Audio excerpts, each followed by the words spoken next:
Ya estamos grabando, empezamos. Bueno, vamos a ver ahora, si bien acá dice Introducción a Estabilidad 2, esta presentación es la misma que yo doy en Estabilidad 2 para civiles, y les sirve obviamente también para ustedes. Con lo cual, no se preocupen tanto por el título, sino más que nada por lo que nosotros vamos a ver. Muy bien. Así que vamos a pasar un poquito.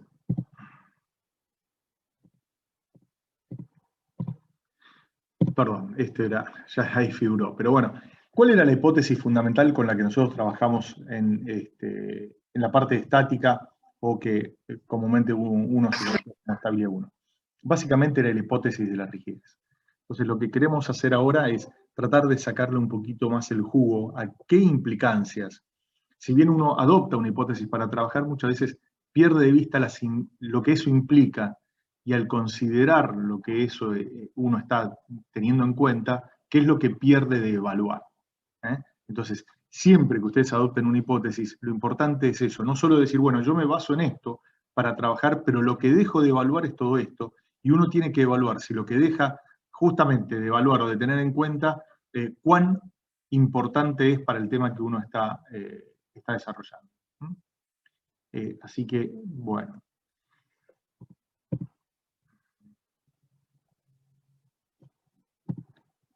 Veamos, como dice acá, un poco las consecuencias de haber adoptado esta hipótesis.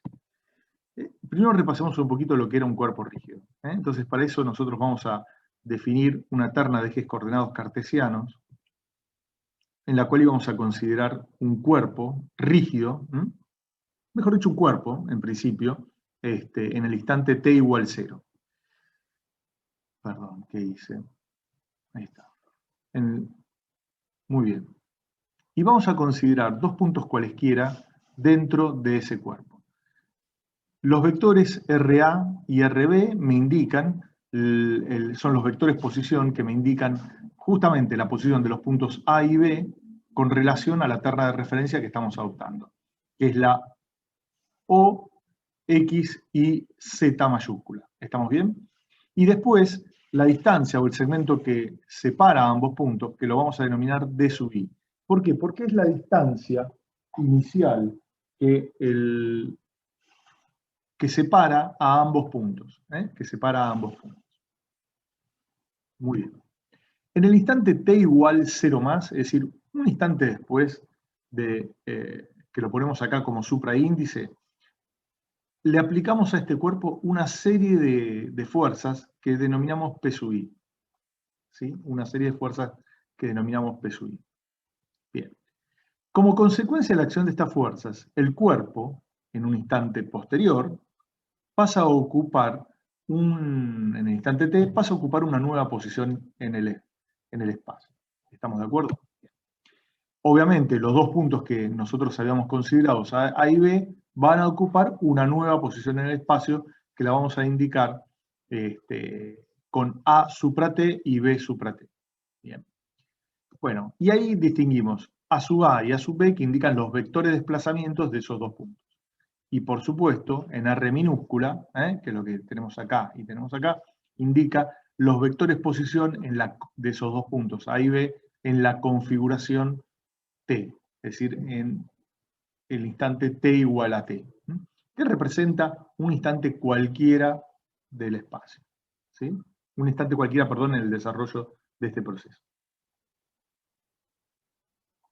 Otra de las cosas o de los elementos que a nosotros nos interesaba era, bueno, si acá nosotros habíamos definido como el segmento AB en el instante t igual a 0 a la distancia que separaba a ambos puntos, bueno, a la distancia que ahora separa a ambos puntos en el instante t igual a t, lo vamos a llamar d sub f, es decir, distancia final.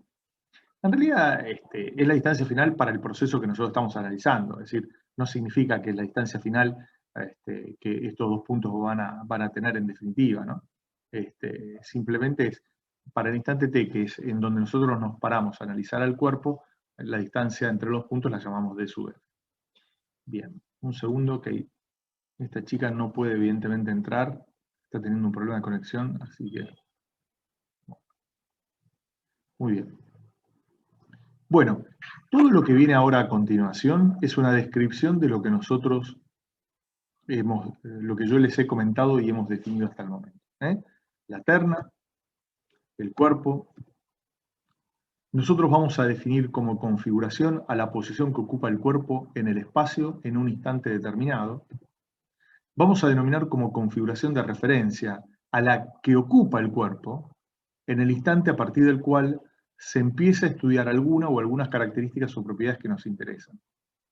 A esta configuración, que es t igual 0, que es cuando empezamos a estudiar el cuerpo, se la denomina configuración de referencia o material, o inicial o descargada. Inicial, ¿por qué? Porque es la configuración en la cual uno empieza a estudiar lo que le pasa a nuestro cuerpo o a nuestro esquema estructural. Descargada porque hasta ese momento no estaba, no estaba actuando ninguna carga sobre el cuerpo. ¿Sí? Muy bien. Y material porque vamos a ver que la configuración final muchas veces no es exactamente conocida y uno la tiene que determinar. Muy bien. A y B eran los dos puntos cualesquiera que uno estaba estudiando, a los cuales también los vamos a denominar partículas. RA y RB, los vectores posición. DI, la distancia que separa ambos puntos, es el segmento AB. P sub I, el conjunto de fuerzas. A la configuración espacial o final, es la configuración que ocupa el cuerpo después de que actuaron las fuerzas P sub I. ¿Sí? También la denominamos configuración cargada, espacial o final. Bueno, las posiciones A supra T y B supra T, que es la posición que ocupan los cuerpos o representan a los puntos A y B en el instante T. Bueno, los vectores posición en la configuración final o cargada, que era esta de acá, la espacial o final también. Los vectores desplazamiento, la distancia final. Y algunas expresiones, fíjense. El vector desplazamiento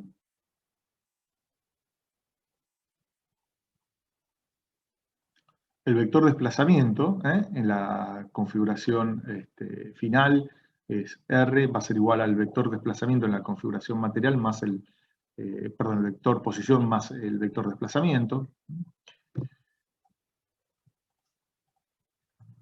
Lo mismo para el punto B, vector posición en distintas configuraciones, y lo que los separa es justamente el vector desplazamiento. Bueno, operando un poco con estos cuerpos, con estas expresiones. DI el segmento AB, DF ese segmento, y en el caso más general posible, se tendrá que si uno compara el segmento D sub I con el segmento D sub F, podrá ocurrir que, es decir, yo establezco la variación de esa distancia, podrá suceder esto, que sea mayor, igual o menor a 0. Mayor, igual o menor a 0. Y nosotros vamos a decir,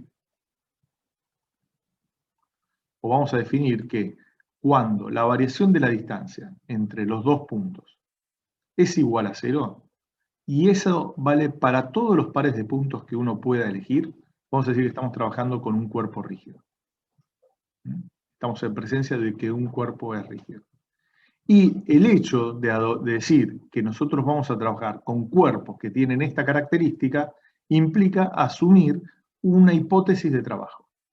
Esa hipótesis de trabajo la denominamos hipótesis de la rigidez. ¿Sí? Muy bien. ¿Entendido hasta acá? ¿Alguna duda?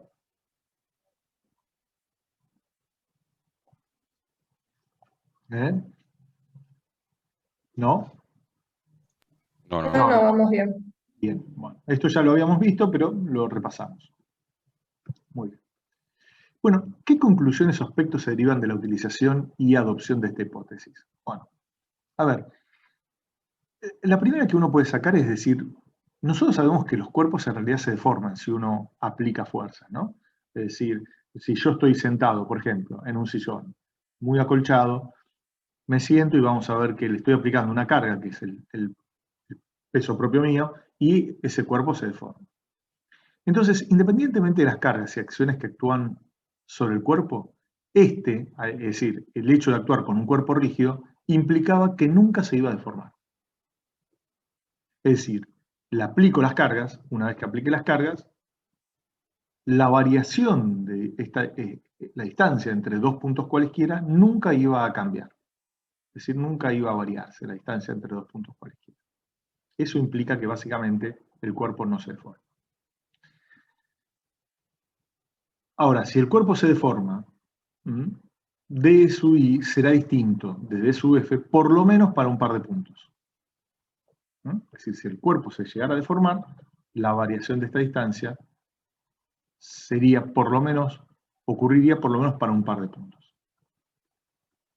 Muy bien, otra de las cuestiones que ocurría era que, bueno, nosotros sabemos que los cuerpos también se rompen, pero el hecho de trabajar con cuerpos rígidos implicaba o implica que nunca este cuerpo se iba a romper. Porque ¿qué implica que algo se rompa? Implica separación de materia. Y la separación de materia implica esto. Y quiere decir que yo puedo tomar esta parte y llevármela a cualquier lado, o tomar esta,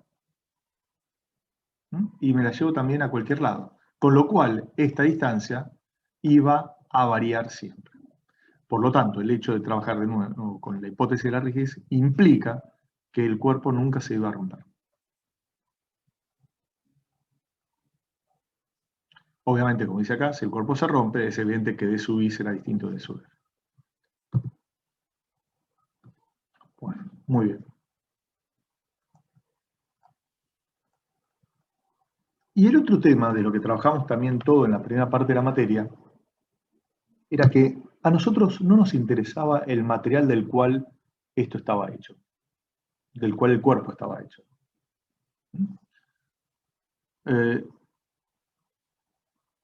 Así que a nosotros nos daba lo mismo que el cuerpo fuera de acero, de hormigón, para señalar materiales que se utilizan en la construcción, hormigón armado, hormigón pretensado, madera, aluminio, que sea un suelo, o cualquier otro, por ejemplo, aluminio, vidrio, etcétera, etcétera, etcétera. Es decir, no nos importaba en todos los análisis que venimos haciendo en la primera parte de la materia cuál era el material del cual ese cuerpo estaba hecho o ese sistema de cuerpos estuvieran hechos. Bueno,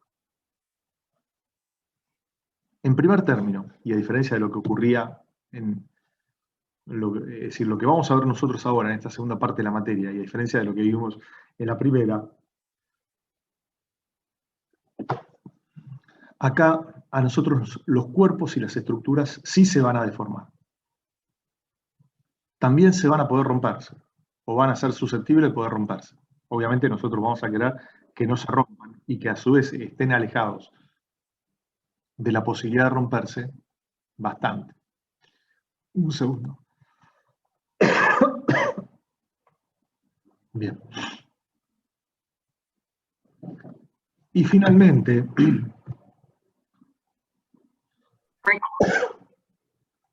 buen día. Y finalmente, a nosotros nos va a importar de qué están hechos estos cuerpos. Es decir, nos va a importar el material del cual están hechos. Tanto los cuerpos como las estructuras, es decir, los sistemas de cuerpos con los cuales estemos trabajando. Así que estos tres aspectos, que nosotros analizamos en la primera, que no tomamos en cuenta en la primera parte de la materia, acá sí los vamos a considerar. Bien. Bueno. Bueno, entonces, a ver, ¿qué era lo que, en definitiva, qué implicancias va a pasar ahora en esta segunda parte de la materia si el cuerpo se va a poder deformar, va a ser susceptible de romperse y además el material nos va a interesar? Bueno. Consideremos, perdón, pensé que estaba puesto distinto. Nosotros cuando teníamos una barrita, ¿cómo la dibujábamos? Por ejemplo, que estaba colgando del techo, como esta de acá.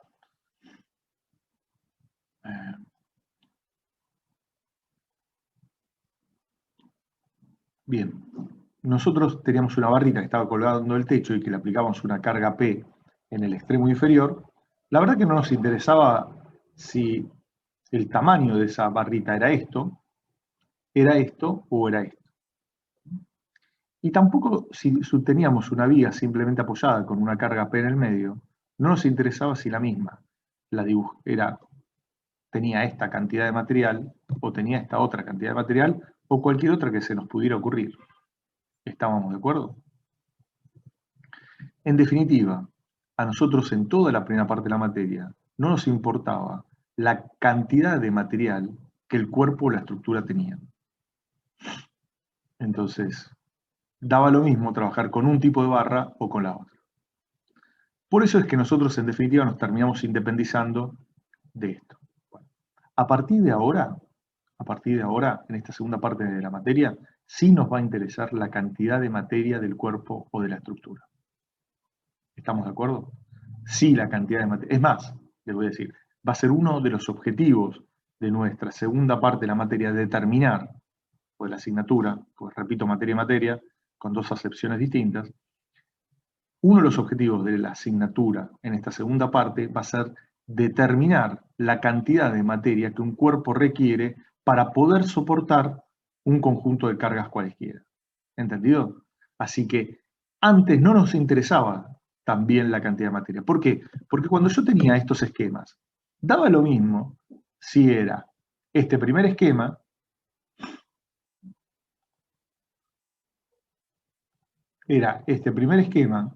o era cualquiera de estos dos.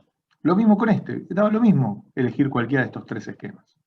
¿Entendido? Entonces, realmente eso no nos interesaba. Para los fines que nosotros perseguíamos, eso era lo mismo. Ahora, sí, uno de los objetivos de esta segunda parte es determinar la cantidad de materia que los cuerpos o las estructuras tienen. Bueno, muy bien.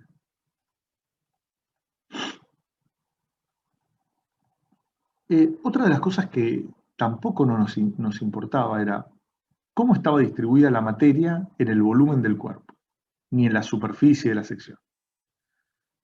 Tampoco nos importaba cómo uno disponía a esa sección y la orientaba. Es decir, si yo tenía esta viga simplemente apoyada y acá realizo este corte A y rebato para ver la sección con la cual estaba trabajando, nos daba o esta ménsula o esta barra colgando del techo, por ejemplo, nos daba lo mismo si trabajábamos con una sección rectangular o si esa sección rectangular la girábamos 90 grados y la disponíamos de esta manera.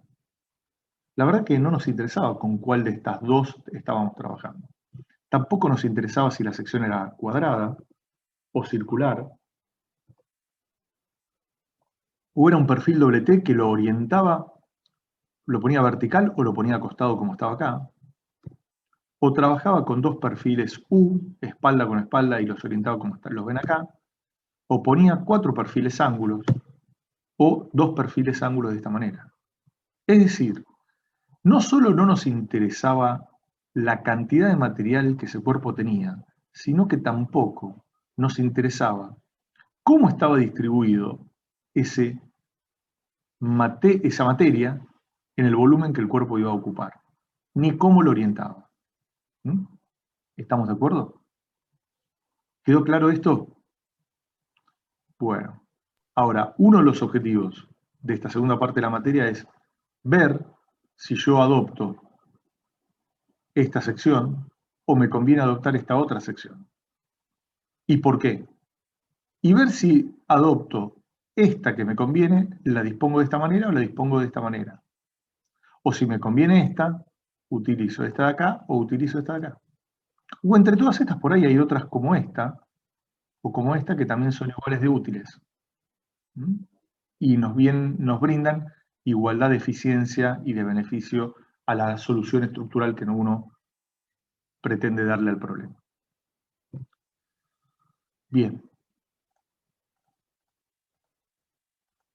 Bueno, acá está dicho un poco todo esto que les acabo de decir.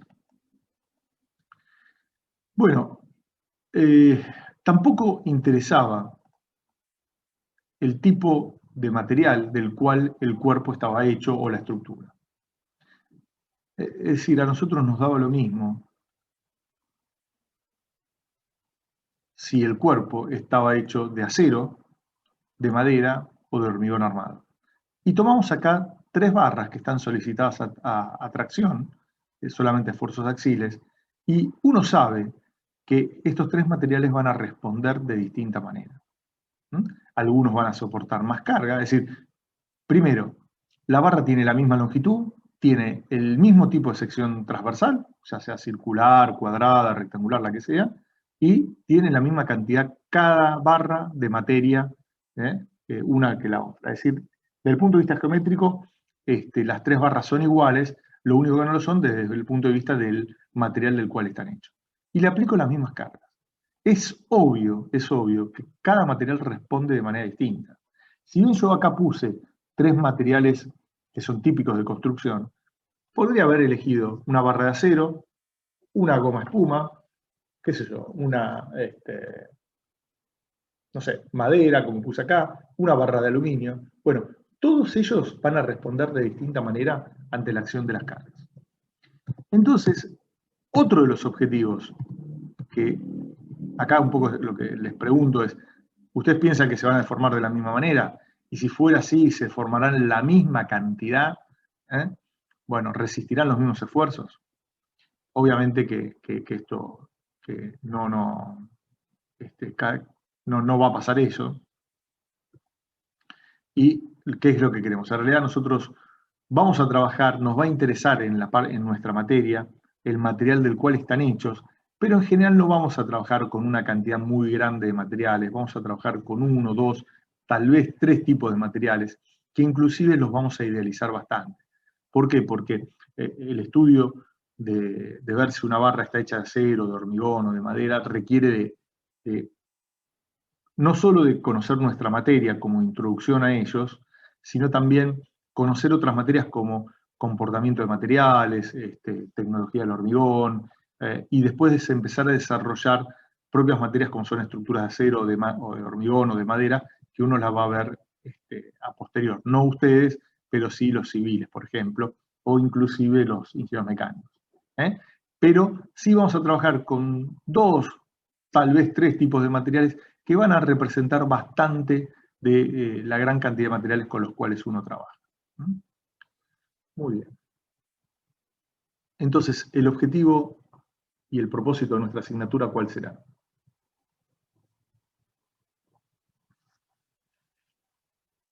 Es el de empezar a estudiar aquella área del conocimiento científico y técnico que se dedica al desarrollo de métodos de análisis y estudio que permitan determinar la resistencia, la rigidez o las características y propiedades de deformabilidad.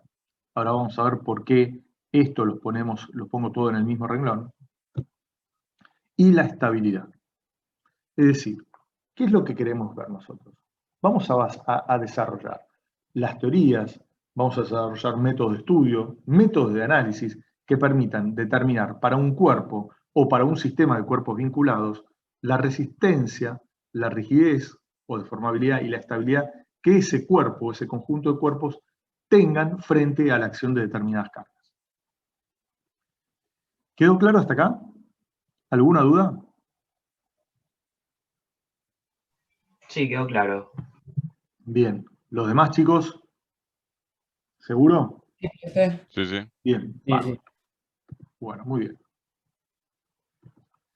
Bueno, antes de continuar, una aclaración. Ustedes saben que cuando uno toma una palabra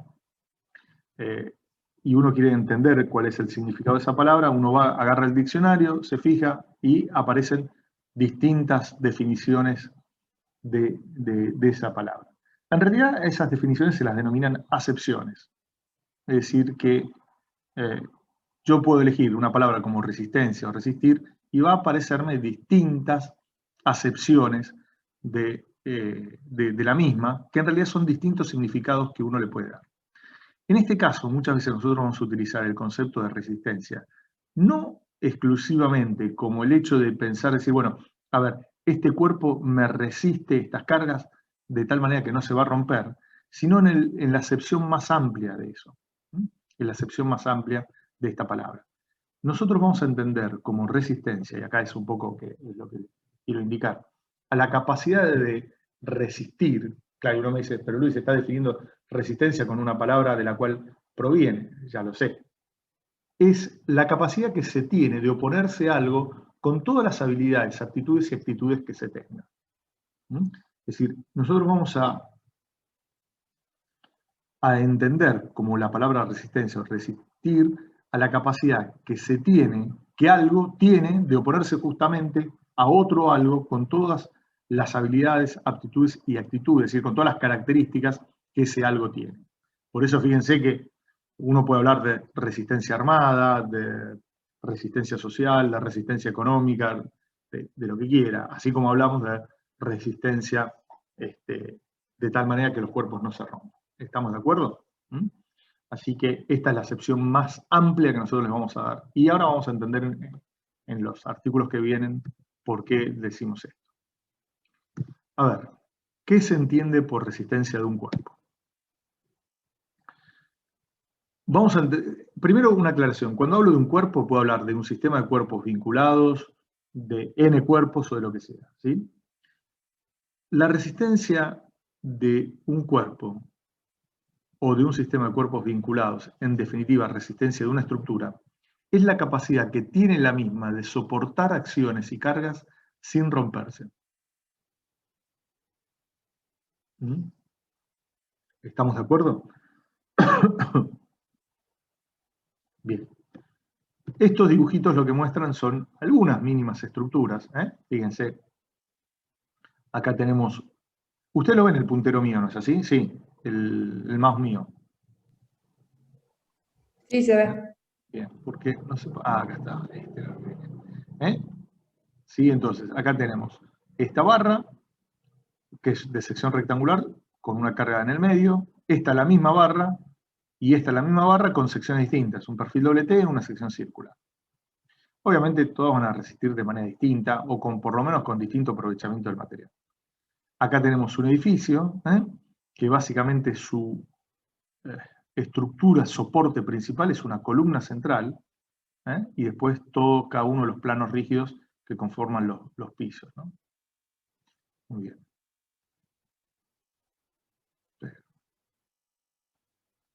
Ahí está. Bueno, algunas de estructuras que resisten cargas a lo largo de la historia. Inicialmente uno no se preocupaba tanto por cómo se podía deformar los cuerpos, sino más que nada que no se pudieran caer o romper, ¿no? Eso era la esencia. Algunas estructuras más modernas, con algunos modelos. ¿Sí? Alguna planta industrial. Bueno, acá combinando un poquito la historia. Acá un poco, este dibujo se lo puse porque fíjense que esto que parece un gran tabique, una gran pared o un gran muro, que está soportando cargas verticales, ¿qué pasa si uno le practica un agujero en el medio? Como las cargas, obviamente no pueden pasar a través del agujero, sino que se van desviando lateralmente y de ahí llegarán al piso. Y acá un modelo de un programa. Bien. Bueno, acá fíjense esta frase, ¿no? Dice, a la capacidad que posee una estructura de resistir cargas y acciones se le aplicará un margen de seguridad. ¿Y para qué? A ver, ¿qué les parece a usted? ¿Por qué uno le va a aplicar un margen de seguridad a esas cargas, o a esa estructura, mejor dicho, que va a resistir una determinada cantidad de acciones? Pero ahí por el material no tiene tanta pureza. Esa es una de las posibilidades, sí. Es decir, uno determina características del material que tienen obviamente un margen de error, por más que uno ese margen de error lo acote mucho, porque los procesos de fabricación cada vez son más precisos y la determinación de las propiedades también. Así que, pero sí, es verdad, tiene un margen de seguridad. ¿Y qué otras cosas podrían tener también un margen de desconocimiento o de inseguridad? Lo que estamos haciendo, probablemente ante una pequeña desviación o cualquier variación podría colapsar lo que está diseñado. Exactamente. Imagínense que ponemos una barra entre dos bancos y me voy a subir yo. Y justo me pesé hace un mes y medio. Y en este último mes y medio, la verdad que no hice ejercicio, comí de más y aumenté 7 kilos. Bueno, listo, ¿qué pasó?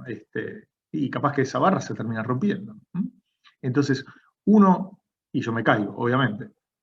Entonces, como un poco dijeron ustedes, hay cierto desconocimiento no solo del material con el cual estamos trabajando, sino también de la estructura.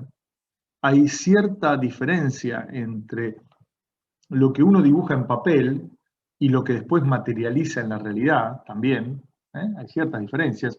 Capaz que yo pongo un lugar, una articulación, donde en realidad la articulación es teórica y no es una articulación totalmente real y que tiene en cuenta todas las variables. Fíjense que para que exista una articulación, algo tiene que poder rotar respecto de otro algo sin siquiera ninguna fuerza que se oponga. Y uno está, siempre un mínimo rozamiento uno tiene. Bueno. Y otro, como dijeron ustedes, es decir, en definitiva, más allá de todos los desconocimientos que uno puede tener sobre la estructura, sobre los materiales, sobre las cargas que uno inclusive va a considerar, porque las cargas varían, no solo varían en magnitud, sino que también pueden variar en posición. Es decir, fíjense que ustedes cuando están en sus casas no siempre ocupan el mismo espacio, a veces existe mayor concentración de personas o de inclusive de muebles en un determinado lugar que en otro. Bueno, todas esas cuestiones hacen que en general que siempre tenga que tomar un determinado margen de seguridad. ¿Para qué? Para que ante variaciones o desconocimientos no se provoque el colapso de la estructura. ¿Estamos de acuerdo? Y yo no les dije algo, había algo que no les dije, porque se los tengo que decir ahora, pero esto de acá, vamos con cualquiera de estos. Por ejemplo, este reticulado que tenemos acá. Uno no calcula estructuras, uno calcula modelos matemáticos. Y como todo modelo es una simplificación de la realidad. ¿Estamos de acuerdo? Entonces, cuando alguien dice, no, yo me dedico al cálculo de estructuras, está bien, es una simplificación eso. Pero en realidad sepan ustedes que a lo que nos dedicamos es a calcular modelos matemáticos y uno tiene que lograr que ese modelo sea lo más representativo de la realidad. Y obviamente los factores o esos márgenes de seguridad que uno se va a tomar, ¿qué les parece? ¿Van a ser todos iguales? ¿Todas las construcciones van a merecer el mismo margen de seguridad o no? Y no, depende de la complejidad, ¿no? Claro, depende primero del destino y del uso de ese material. Es una de las condiciones fundamentales. De hecho, fíjense, no es lo mismo hacer un galponcito para albergar pasto en el medio del campo que hacer un hospital o hacer una central nuclear. Y después también implica mucho el lugar en donde uno va a ubicar eso. ¿Sí? Por ahí para la persona que es dueña de ese galponcito donde alberga pasto para guardar para el invierno, para el ganado, es importantísimo porque si no lo tiene, se funde. Pero a nivel para la sociedad, esa implicancia es bien menor respecto de lo que puede representar un problema en un hospital o en una central nuclear, en donde entra en juego la vida de las personas en una cantidad muchísimo más grande. En lo otro, la vida de las personas prácticamente no está afectada. ¿Sí? Ahora, la sociedad lo que establece y se pone de acuerdo en decir, bueno, miren, para estos tipos de construcciones se establecen estos coeficientes o márgenes de seguridad mínimos. Lo que no quita que uno pueda aumentar ese margen de seguridad, hacerla todavía más resistente. Y eso muchas veces ocurre. Eso muchas veces ocurre. De hecho, a mí me ha pasado porque, por ejemplo, les comento, para una de las empresas de telefonía, ¿qué pasa? Bueno, si a ellos se les caía una torre de antenas, por ahí el costo de reponerla no era tan significativo, pero lo que sí era muy significativo era que durante un periodo de tiempo ellos no podían prestar el servicio, no podían cobrar, obviamente, tener ingresos por la zona en la cual esa torre estaba abarcando, y le traía un montón de problemas mucho más importantes que por ahí aumentar 2 o 3 veces ese margen de seguridad para que realmente la probabilidad de que esa estructura sufra un colapso esté casi reducida a 0. ¿Está bien?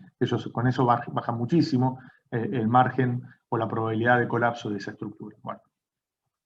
Uno lo que no puede hacer es reducir el coeficiente o el margen de seguridad. Sí lo puede aumentar. Y eso está perfectamente establecido en las normas de construcción y de tanto civiles como mecánicas, ¿no? Muy bien. Vamos a ver qué es rigidez o deformabilidad, que era la segunda de las terceras, ¿no? ¿Qué se entiende por rigidez de un cuerpo? Bueno, esto ya lo habíamos visto. Nosotros vamos a entender por rigidez de un cuerpo o de un sistema de cuerpos vinculados, en definitiva, de una estructura, a la capacidad que tiene la misma de resistir acciones. Fíjense que acá resistir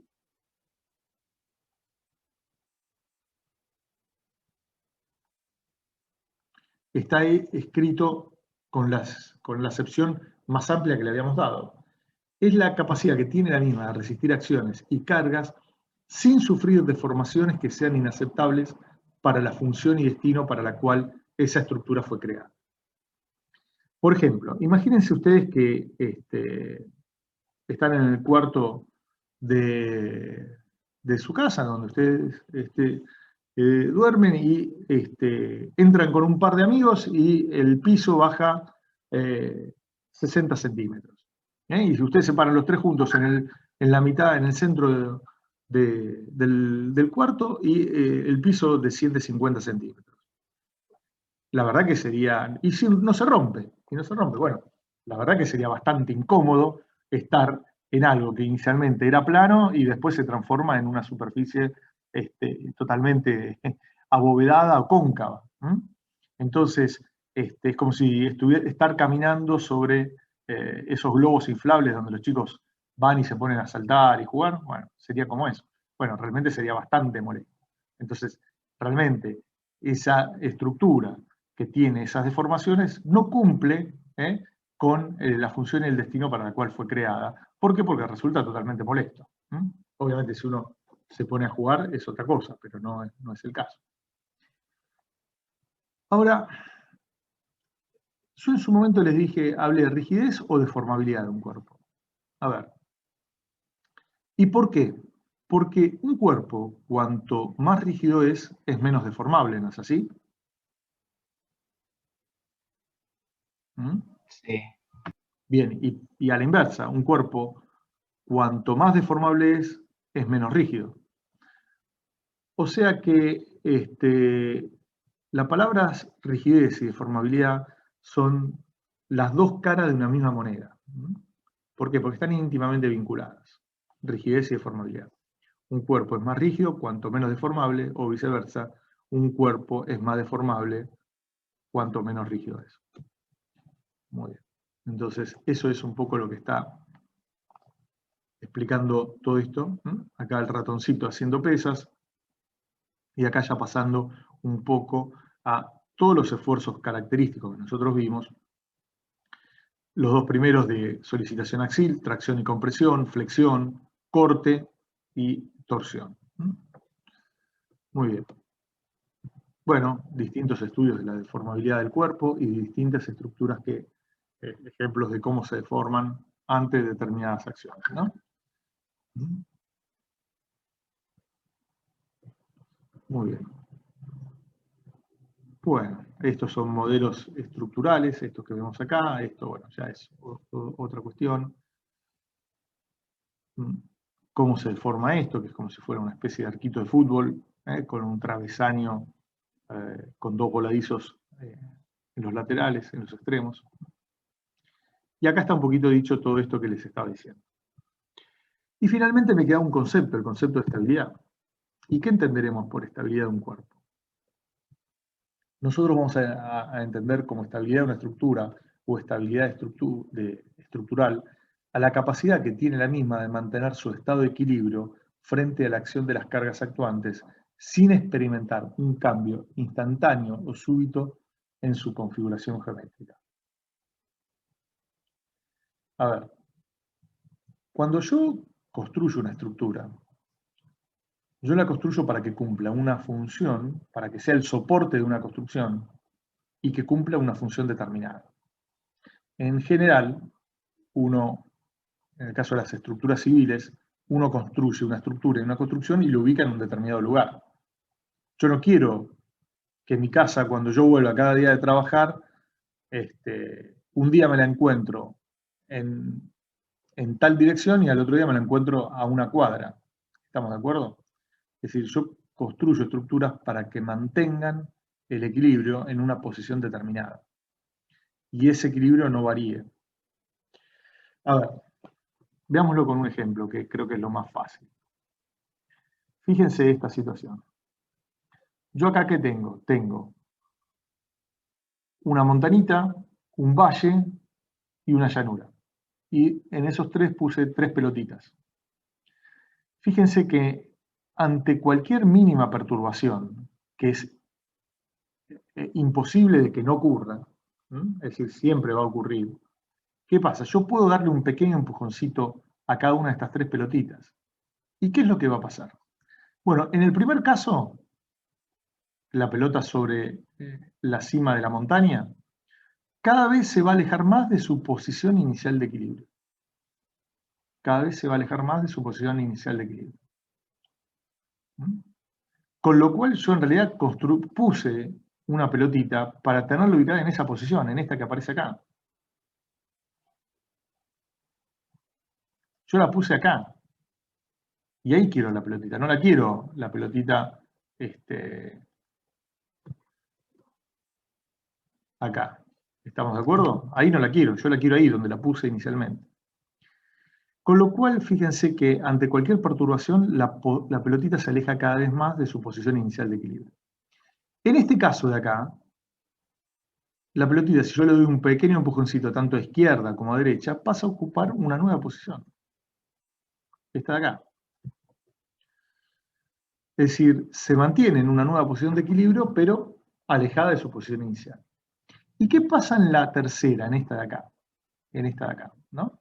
Bueno, yo le puedo dar un empujoncito tanto a izquierda como a derecha, y la pelotita al cabo de un tiempo, breve, puede ser más o menos breve dependiendo de cómo sea, recupera su posición inicial. Yo voy a construir siempre estructuras que van a soportar construcciones para ubicarlas en situaciones como esta de acá. A la cual a esta le vamos a decir que es un tipo de equilibrio estable. A esta la vamos a denominar equilibrio inestable y a esta equilibrio indiferente. Indiferente. Y esos son los 3 tipos de equilibrio, que en realidad lo que representan es cuál es la calidad del equilibrio con la cual nosotros estamos trabajando. ¿Sí? Ya sea inestable, estable o indiferente. Nosotros vamos a construir, vamos a en realidad a diseñar, proyectar, calcular y construir estructuras que de manera de ubicarlas en un estado de equilibrio estable. En realidad, cualquier estructura puede pasar de una situación de estable a una situación de inestabilidad. Y por lo tanto lo que yo en realidad quiero es que esté alejada de esa situación de inestabilidad con un determinado margen de seguridad. Así que siempre eso también es posible. Bueno, muy bien. Bueno, acá algunos ejemplos. Fíjense, yo siempre les hago este ejemplo. A ver, si yo les construyo a ustedes un prisma de madera de, a ver, 30 centímetros, 30 por 30 y 30 centímetros de altura, ¿ustedes se pararían ahí arriba? Les pregunto. Y no. ¿De 30 centímetros de altura no te pararías arriba de una caja de zapatos pero que sea de madera?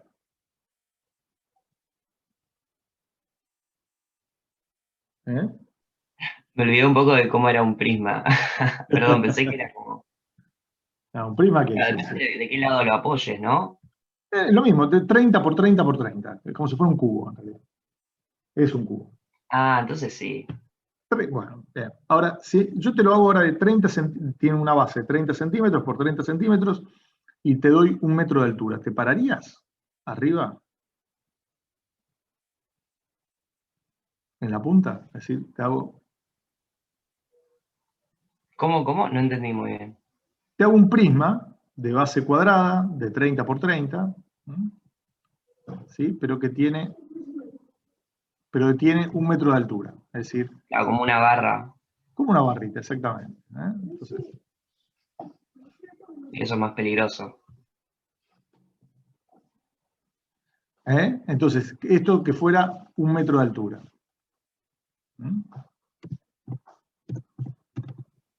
Ahí está, 1 metro de altura. Oh, justo me salieron con los colores de boca, espectacular. Bueno, ¿ustedes se pararían ahí arriba? Y es un poquito más peligroso, ahí me daría un poquito más de miedito. Ahora, ¿y si yo lo hago, en vez de 1 metro, lo hago de 5 metros? ¿Se pararían? Y la verdad que todavía, o sea, si en 1 metro tendría un poquito de cuidado, en 5 metros, y yo no sé si me pararía. Porque ahí me puedo pegar un porrazo y me puedo matar o romper algo. Y si lo hacemos de 10 metros, y menos que menos. Bueno, eso es lo que pasa cuando uno tiene una carga, en donde la tratamos de comprimir. ¿Sí? Eso es lo que pasa cuando uno tiene una carga en donde uno trata de comprimirla. En general, lo que tiende a pasar es, bueno, esto tiende a, si yo aumento esa carga, tiende a irse a una configuración de este tipo. ¿Sí? Tiende a irse a una configuración de este tipo, en la cual esta carga esta situación puede ocurrir ya sea porque yo aumente la carga P, ¿sí? Porque aumente la carga P, o porque haga muy esbelta esta barra. Fíjense, una soga, si ustedes la cuelgan del techo y ustedes se cuelgan, tiene una capacidad de tomar resistente muy importante. Ahora, sin embargo, si ustedes la quieren comprimir a la cuerda, es decir, si quieren parar, es decir, yo tengo acá, vamos a hacerlo acá este dibujito. Tengo acá el techo, ¿sí? Este es el techo que estamos considerando. Y yo acá agarro y coloco esta barrita, ¿sí? Y en esa barrita después agarro y coloco una fuerza. Y esto es una soga. Fíjense que la soga me va a aguantar, en general tiene una capacidad de tomar carga muy importante. Ahora, si esto lo giro 180 grados, es decir, hago esto.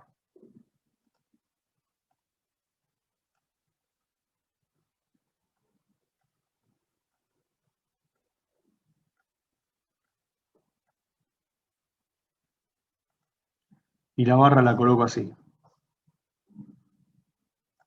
Y ahora quiero a eso aplicarle una carga así, a esa soga. ¿Lo puedo hacer? Y la verdad que no. Es decir, ni siquiera la puedo comprimir. Y eso significa que la barra tiene poca capacidad de tomar carga. Y depende a qué tipo de esfuerzo tiene poca capacidad de tomar carga. ¿Quedó claro? ¿Sí? Así que los problemas de inestabilidad de equilibrio se presentan fundamentalmente en estructuras que son comprimidas o que están comprimidas. ¿Sí? Tomen una latita, no sé, de Coca-Cola, de Pepsi, de lo que sea, y traten de estirarla y traten después de aplastarla. Obviamente cuando esté vacía, ¿no? Para no ensuciarse. Y van a ver que las capacidades resistentes son totalmente distintas.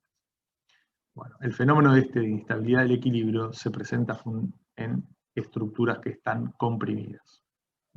Y es el último tema que nosotros vamos a ver en la asignatura. Bueno, acá lo que está mostrando es, fíjense lo esbeltas que son estas barras. La esbeltez es la relación entre la longitud de la barra y las dimensiones de la sección transversal. Después lo vamos a definir con mayor precisión. Entonces fíjense que lo que se hace es este parasol o este alerito lo están tomando todas estas columnas, pero están vinculadas lateralmente justamente para reducir esa esbeltez que tienen, ¿no? Así que bueno. Bueno, acá algunos ejemplos de estructuras comprimidas, de columnas, en realidad comprimidas. Bueno, acá hecha de un solo material, acá hecha y de una única pieza, acá hecha de un único material pero distintas piezas. Fíjense, acá están perfectamente todas alineadas. Uno cuando la va a construir, realmente nunca está alineada la carga con el eje de la barra. Si no, pasa algo como esto. Obviamente esto está exagerado. Esto de acá está exagerado, ¿no? Pero lo que hace que realmente no sean colineal la carga con el eje de la barra, ¿no? Después aparecen estructuras, fuerzas horizontales, que son pequeñas perturbaciones que pueden ocurrir, ¿sí? Bueno, estas líneas, esta de acá y esta de acá, indican que la parte superior del capitel y el pie de la columna están vinculados. Bueno, fíjense que las caritas indican las situaciones que no son del todo favorables. Acá están vinculadas cada uno de los tramitos, pero no está vinculado el conjunto. Y acá está vinculado todo el conjunto. Fíjense que cada partecita está vinculada con la siguiente y además la última con la primera. Entonces, con lo cual, bueno, la capacidad de tomar cargas horizontales y verticales es más grande y es la correcta. Y es la adecuada. Bueno, no sé si me expliqué con este último ejemplo. Bueno, acá también, fíjense que este tanque de agua está con estas columnas que son muy, muy esbeltas. ¿Y justamente por qué? Porque se le colocan estos anillos, que son arriostramientos, que los vamos a ver hacia el final de esta parte, de esta segunda parte de la materia, y que, bueno, obviamente reducen esa esbeltez que tienen esas barras y permiten que esto funcione adecuadamente, ¿no? Bueno, al fenómeno que presenta, que caracteriza la inestabilidad del equilibrio, se lo denomina pandeo. El fenómeno que caracteriza la inestabilidad del equilibrio se lo denomina pandeo. Cuando es barras, se la denomina pandeo de barras, y al pandeo de chapas, que es como si fuera este recipiente horizontal que ven ahí, se lo denomina abolladura. Es la misma que cuando uno dice se me abolló la latita de cerveza o de Coca-Cola, lo que está representando es esto, se me pandeó o se pandeó la chapa de la lata. ¿Quedó claro? Muy bien. Bueno, esto muchas veces, en general estos recipientes funcionan con presión interna positiva, es presión que va desde el interior hacia el exterior. Y esto ocurre porque, bueno, evidentemente se produjo vacío capaz en el interior del recipiente, la presión exterior, que es la presión atmosférica, comprimió la chapa esa y, bueno, obviamente quedó abollado de esta manera. Cuando está con presión interna positiva, es decir, que va de adentro hacia afuera, todo este recipiente queda traccionado, entonces ahí no existe posibilidad de pandeo. Muy bien. Bueno, estos son otros ejemplos de distintos tipos de pandeo. Este en un tanque. Son todos casos reales estos. Estos son pandeos locales que ocurren ahí en el alma y en el ala de las vigas. Bueno, acá está un poquito todo lo que le decía. Bien. Bueno, ¿por qué estudiamos obviamente esta parte? Hay algunas consideraciones finales. Esta segunda parte de la materia la estudian todas las disciplinas de ingeniería. Así que acá están indicadas todas o casi todas. Y la usamos porque nosotros vamos a querer diseñar y dimensionar estructuras que van a ser utilizadas como máquinas, como equipos, como edificios de cualquier tipo, ya sea arquitectónicos, industriales, de producción, de energía, etcétera, para diseñar instalaciones, también de cualquier tipo, instalaciones industriales, de energía, de producción, etcétera, etcétera, etcétera. Así que ustedes piensen que todas las estructuras, es decir, piensen en lo siguiente, al revés, vamos a decirlo de esta manera. Todos los cuerpos tienen una forma determinada. Y esa forma determinada que tienen, se la deben a que existe detrás de ellos una estructura que justamente le puede dar la forma que tienen. ¿Estamos de acuerdo? A veces, el cuerpo es la propia estructura. pero a veces no. Por ejemplo, en un edificio hay una estructura, pero a su vez cada uno de los elementos componentes de un edificio constituyen una estructura en sí mismo. ¿Estamos de acuerdo? Por ejemplo, cuando ustedes ven el esqueleto de hormigón armado de un edificio, de viviendas o de oficinas que se está construyendo, bueno, después cada uno de los elementos que complementan la construcción, es decir, que cierran los laterales, las paredes, las ventanas y todo eso, tienen que ser lo suficientemente resistentes para no romperse, no abollarse, no deformarse mucho y no poder ser utilizados como tales. Así que realmente es una segunda parte que va a ser, creo que, mucho más jugosa que la primera, y sobre todo porque vamos a empezar a diseñar y a dimensionar elementos estructurales que uno va a sentir, bueno, al final, mirá lo que estamos haciendo, ¿no? Bueno, ¿hasta acá alguna duda, chicos? ¿Alguna consulta? ¿Algo que yo no me haya explicado?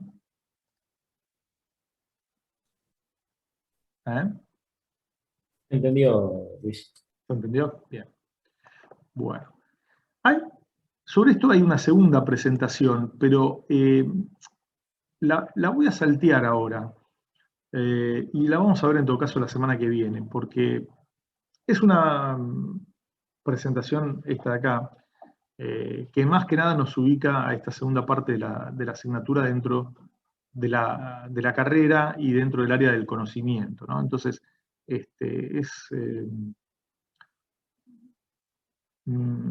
así que prefiero ahora saltearlo un poquito e ir un poquito, porque si no, nos demoramos mucho con lo que estamos viendo. Entonces necesito ir definiendo un poco para no atrasarnos. Bueno, a ver, vamos a ver perdón, no estoy compartiendo. Vamos a ver ahora esto que es concepto de tensión. Acá hay toda una primera parte que repasa mucho los temas de solicitaciones y esfuerzos internos. Y yo voy a ir un poquito rápido porque ustedes ya lo saben. Entonces, sí, obviamente, se los voy a dejar para que ustedes lo lean. Fíjense, como les dije, que en general estas presentaciones... ¿Lo están viendo esto, no? Sí. Sí. Sí, sí. Perdón, no sé por qué no me da cuenta. Entonces, acá hay un breve repaso conceptual de lo que son reacciones de vínculo externo e interno. Así que esto se lo voy a dejar para que ustedes lo lean por sí solos. Y solamente me voy a parar en las figuras, y en las figuras les voy a hacer un repaso de lo que nosotros vimos, simplemente para que nos quede un poquito más claro, nada más. Pero no quiero ir punto por punto viendo todo esto porque ustedes ya lo saben. Bueno, básicamente a donde quiero llegar es a esta figura. Todo lo anterior, todo esto, perdón, vamos a hacer así. A ver, esto de acá, la segunda y la tercera página, es todo lo que yo les voy a decir ahora lo más rápido posible, y ustedes ya lo saben, así que no se preocupen tanto por eso. ¿Qué es básicamente lo que nosotros acá tenemos? Acá tenemos una estructura conformada en este caso por 3 chapas, una estructura conformada acá por 3 chapas,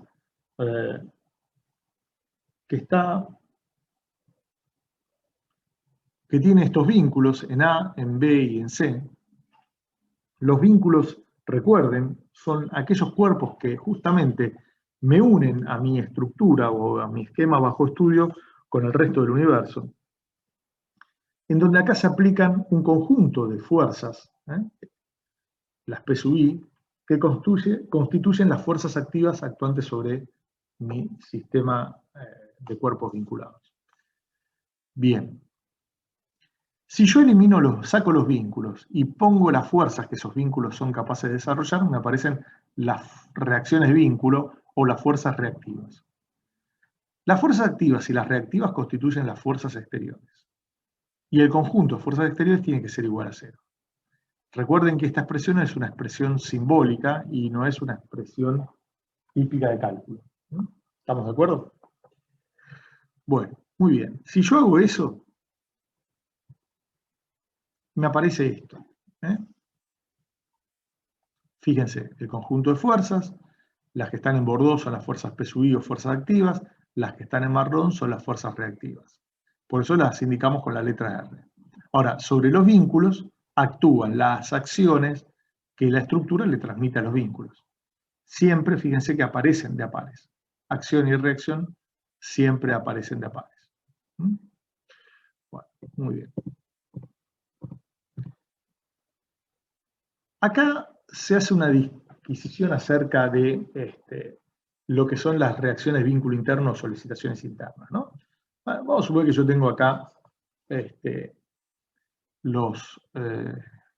sistema de cuerpos, que ya está en el sistema vinculado, este sistema de cuerpos que está en equilibrio a través de las reacciones y de las acciones. Y si yo corto con un plano determinado cualquiera pi, me pasa esto de acá. ¿Sí? Entonces, este conjunto de fuerzas que está en la parte 1 no está en equilibrio. Es decir, estas que les voy a indicar acá ahora. Esta y esta por sí solas no están en equilibrio. Lo mismo que esta y esta tampoco están equilibradas por sí solas. Las que estaban en equilibrio eran todas las fuerzas celestes con las fuerzas naranjas. Entonces, para que esto esté en equilibrio, yo lo que puedo hacer dos cosas. O reduzco estas fuerzas acá y les cambio el sentido. Por eso aparece la resultante de reducción de la parte 1 con signo cambiado, o el momento resultante de reducción de la parte 1 con signo cambiado. O reduzco la fuerza de la parte 2 a esto y obtengo la resultante y el momento resultante de reducción. ¿Sí?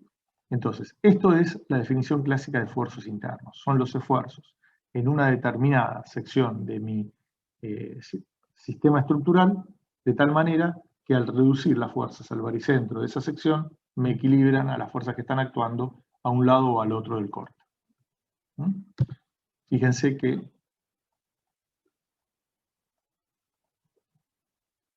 bueno, pensé que había, a ver, perdón, no, bueno, pensé que había una, en general,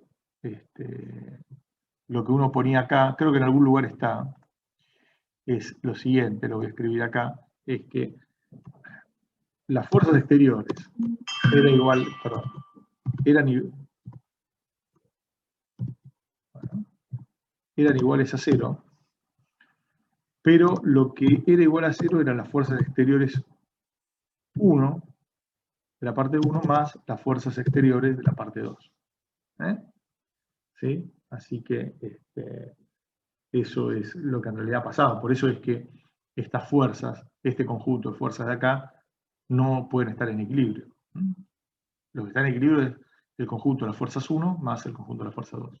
Por eso de acá sale que el conjunto de las fuerzas exteriores 1 es igual a menos las fuerzas exteriores de la parte 2, o las fuerzas exteriores de la parte 2 es igual a menos las fuerzas exteriores de la parte 1. Bien. Muy bien.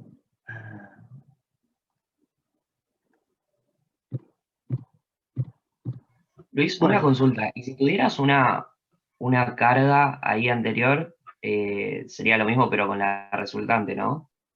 perdón, repetime la pregunta porque no entendí. ¿Cómo decís? Que si tuvieras una carga distribuida en la imagen anterior, que tenía solamente fuerzas puntuales, es lo mismo pero con la resultante, ¿no? Claro, es lo mismo. Es decir, a ver, yo acá tranquilamente podría tener acá una fuerza distribuida. A ver, es más, con una... vamos a ponerlo acá. Imagínate que acá yo tengo un sistema de fuerzas distribuidas. ¿Sí? Y donde la ley de distribución de esto sea, qué sé yo, algo así. ¿Sí? Esa es la ley de distribución. Sí, uno lo que tiene que hacer es, esto trabajamos con la resultante de esa fuerza, ¿no? Entonces la resultante de esta la reducimos también ahí al baricentro y le cambiamos el sentido, ¿no? Para que pueda equilibrarlo, porque si no van a ser sistemas de fuerzas equivalentes y sistemas de fuerzas equivalentes producen el mismo efecto. La idea es que justamente esto esté en equilibrio porque eso es lo que uno está buscando. Pero sí, uno trabaja con la resultante de las fuerzas. Pero ojo, ten en cuenta que no es lo mismo que vos tengas una fuerza que sea, por ejemplo, de variación lineal triangular como esta de acá, o que tener una fuerza de esta. No solo porque la resultante y la ubicación de la resultante están en lugares distintos, sino que también producen efectos distintos, ¿no? Esto obviamente es así. ¿Sí? Ah, claro, buenísimo. ¿Sí? Bueno, perfecto. Vamos con esto y borramos.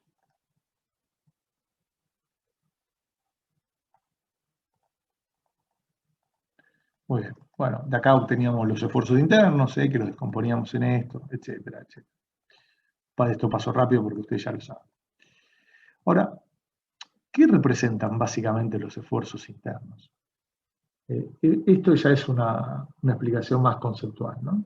Entonces, lo que representan es, imaginemos que tenemos esta barra en donde yo identifiqué estas secciones. La A, que es la del empotramiento, la E, que es la parte del extremo libre, y después otras tres secciones, B, C y D.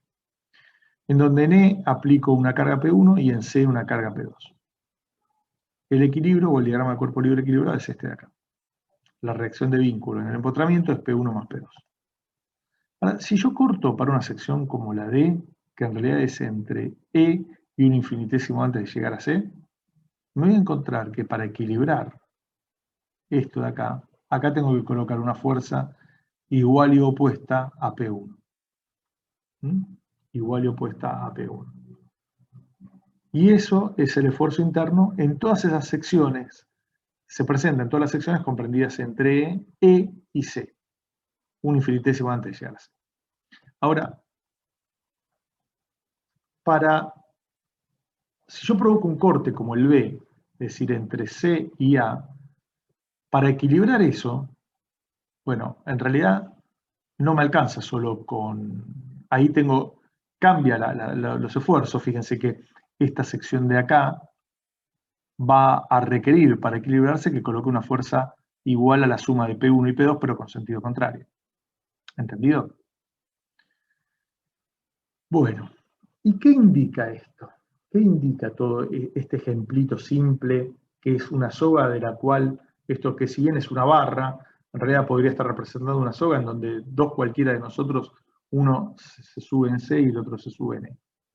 ¿Qué es lo que está representando? A ver, primero que el tramo de la soga entre E y C va a tener que soportar exclusivamente la carga P1. Y el tramo entre C y A va a tener que soportar una carga que va a ser P1 más P2. O sea que yo podría pensar que diseñar una barra en donde el tramo inferior sea capaz de resistir P1 solamente y el tramo superior que resista P1 más P2. Entonces, una primera idea es que los esfuerzos internos, lo que me están representando es lo que la sección tiene que resistir en ese lugar en donde yo estoy calculando o determinando el esfuerzo interno. ¿Entendido? Así que esa es una primera interpretación ya más física de lo que es el esfuerzo interno. Los esfuerzos internos representan las fuerzas que tienen que resistir las secciones en determinados lugares. ¿Está bien? ¿Me expliqué? Bien, chicos. Sí, sí. Sí. Bien. Bueno. Acá, palabra más, palabra menos, está dicho esto que yo les acabo de decir. Y la conclusión es esta: los esfuerzos internos son las fuerzas que deberán soportar sin romperse, y obviamente acá uno podría agregar con el margen de seguridad requerido, cada una de las secciones que conforman la estructura. Esta segunda parte, a ver, lo que indica es, fíjense, A ver, volvamos un poquito, déjame ver un minuto hasta dónde llega esto que le estoy diciendo. Fíjense, volvamos al ejemplo. Ahí está. Una segunda importancia o interpretación física de esto es, bueno, a ver, ¿qué es lo que... Imagínense que yo en vez de producir estos dos cortes en D y en B, produzco 10.000 cortes entre E y C y otros 10.000 cortes entre C y A. Es decir, uno al lado del otro, casi. ¿Qué es lo que en realidad me voy a encontrar? Me voy a fijar que, fíjense, que de sección a sección voy a estar transmitiendo una fuerza, es decir, en esta sección, si yo cortara acá, a ver, un segundito. Si yo corto acá, después corto acá, y después corto acá, ¿sí? Y después corto acá y acá, hasta llegar a C, ¿eh? ¿Con qué me voy encontrando? Fíjense que cada una de las secciones se está transmitiendo una fuerza. Y se la está transmitiendo de una sección a la otra, hasta que en definitiva alcanzo a poder transmitírsela al resto del universo, ya sea otra estructura o la Tierra misma. ¿Mm? ¿Entendido? Entonces, ¿qué es lo que en definitiva están indicando los esfuerzos internos también? Es lo que vulgarmente se conoce como el viaje de las cargas. ¿Y el viaje de las cargas qué significan? Son cómo las cargas que yo voy a aplicar en determinados lugares de una estructura son factibles de ser transmitidas al resto de del universo. Es decir, el viaje de las cargas lo que representa es cómo uno transmite las acciones que le aplica al sistema bajo estudio hasta que llegan a ser transmitidas al resto del universo. Es decir, fíjense en este caso de acá. A ver.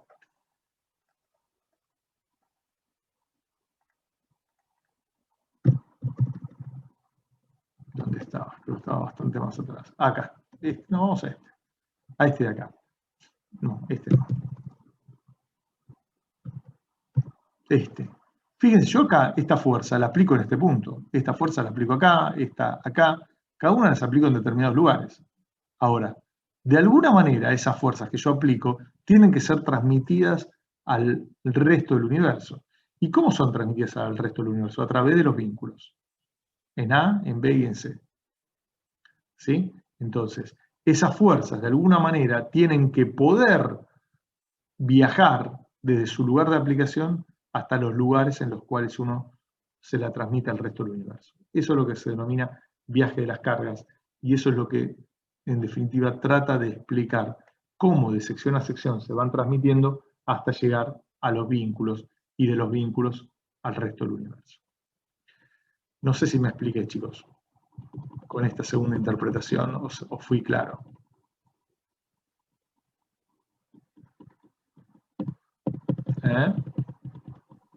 Sí, sí, clarísimo. Bueno, el resto también, ¿sí? Sí, profe. Bien, bueno. Yo para saber un poquito. Muy bien, bueno, todo esto se lo dejo a ustedes para que lo lean. Todo esto.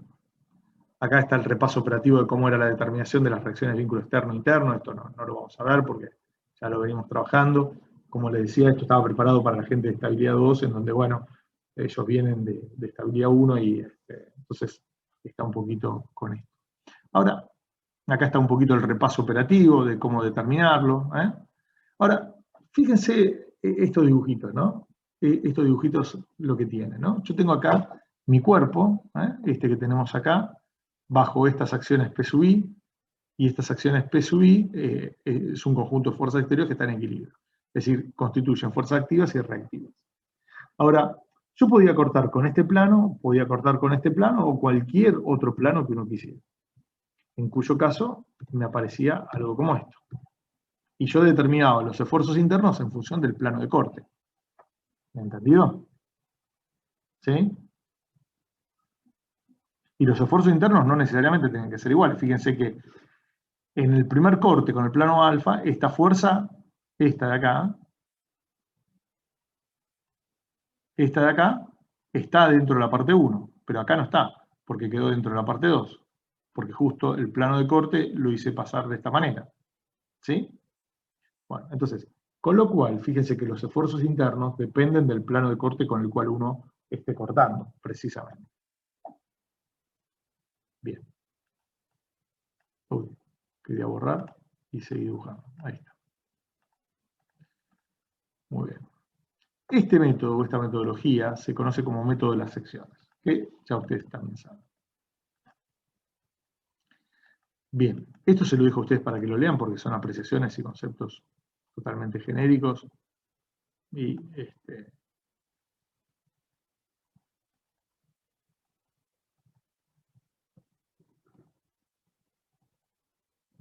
paso rápido porque esto son muchas las cosas que ustedes ya saben. Ahora, el concepto sí que yo quiero que le presten atención es que, así como yo corté, que ya se los dije, ¿no?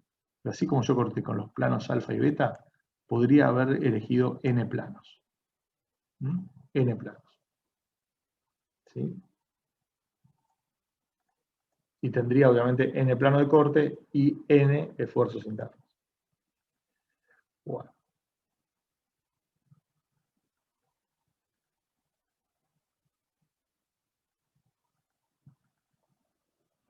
Bien, paso rápido. Esto se lo dejo a ustedes para que lo lean.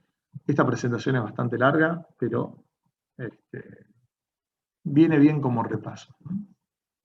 Bueno, esto es el equilibrio. Acá lo que plantea en esta nota es que el equilibrio puede ser un equilibrio estático o dinámico, ¿no? Es decir, yo puedo plantearlo también a través del principio de D'Alembert con las fuerzas de inercia y hacer que,